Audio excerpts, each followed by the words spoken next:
Hello and welcome back to my channel. I just wanted to do a quick product review for a product that I had a horrible experience with last weekend, which is weird because I haven't heard anything bad about it until I experienced it.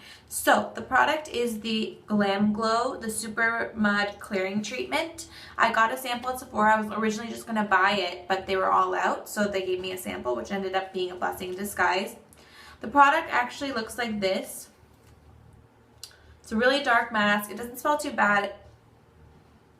It smells kind of minty. It smells like toothpaste, but it has some sort of like tea leaves in it, so it feels kind of rough when you put it on your skin. When it does dry, it dries very pale gray, so it doesn't look like this, and the mask takes out any impurities and oil from your skin. So anywhere where you have oil coming out, so I had it on my nose and just sort of here on this side, not really, and maybe a few on my chin, it'll stay black. So it's kind of cool in a way that you can see what's coming out of your skin. Maybe a little bit gross, but it's an interesting concept. So I tried it on. I wore it for 15 to 20 minutes. You can wear it, that's how much you can wear it, 5 minutes, you can wear it for 20 minutes. Washed it off, went to sleep. I normally use like a moisturizer and a serum before I go to bed, but to that particular night I didn't. I didn't want anything sort of mixing with the stuff that's in the mask because there are AHAs in there, which are pretty intense on your skin.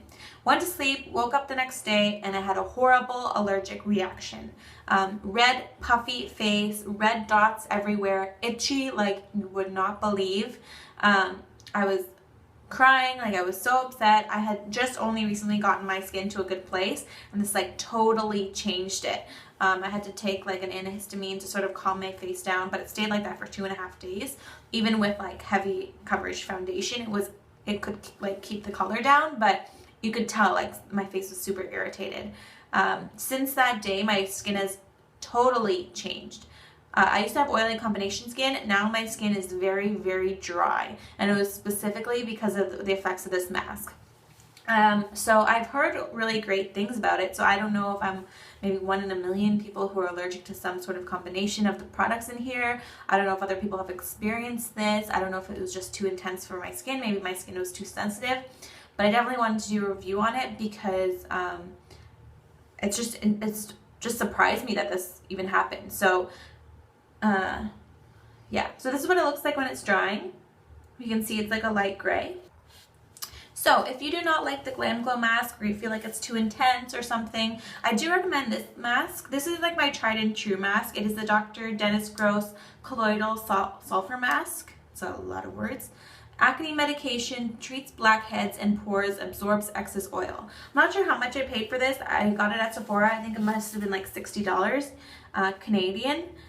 It smells horrible, and I read that on the reviews before I bought it. I don't really care about smells. Like, I don't have a sensitive nose, but I will not sleep with it because my boyfriend doesn't like the smell of it. So you can wear it for 10 minutes. That's how long I usually use it, once a week.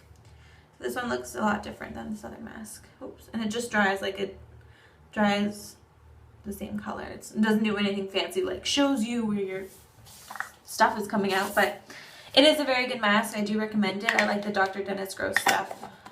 This only annoying thing is just it's really dirty after a while. I have to clean it a lot. Maybe I'll clean it now. Anyways, I do definitely recommend that mask if you're looking for something to try.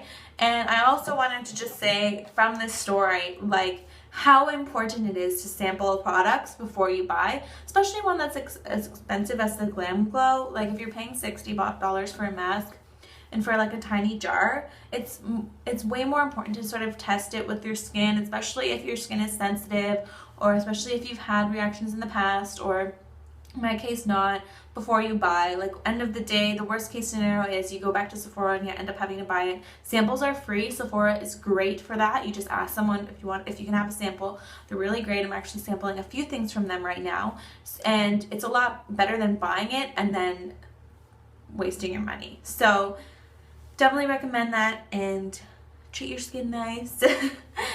And yeah, so thank you for listening to this review. It's my first review video. I actually just did a makeup tutorial for this eyeshadow look, and it's taking too long to upload, so I don't know why. But hopefully this review helped someone out there. I also posted a review once for the Canadian website, with a picture of my face because I don't have any pictures right now, but it's a side shot and you can sort of see all of the areas where I have like huge redness and itchiness and stuff. So yeah, if you want to go on the Sephora website, you can check that out. It's probably like, you're probably gonna have to scroll down because I posted it like the day after. It was like crying over my keyboard typing the review. So thanks for watching. Bye bye.